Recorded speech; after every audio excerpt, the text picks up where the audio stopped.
زنخونه وروره یوه مطلبي خبره مې واوره. کله هم په خپل ژوند کې په خپل مخ باندې د دردونو او د تکلیفونو دسترخوان ونه غوړوي. ولې چې نه خو د وخت سترګې شته، نه خو هغه د احساس مالک ده، ونه هغه څه زړه لري. شیرینه وروره،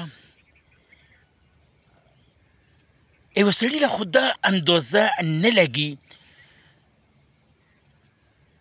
چې تا د هغه په جدایۍ کې څومره اوښکې بهیولې دي یا څومره ژړېدلی یې.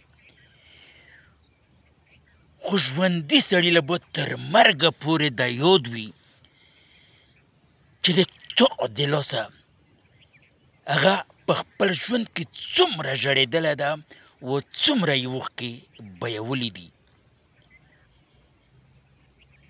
کوشش وکړو چې کومې رشتو سره تاسې پاتې کېږو د هغې قدر وکړو، هغه دې نه پردي نه شي.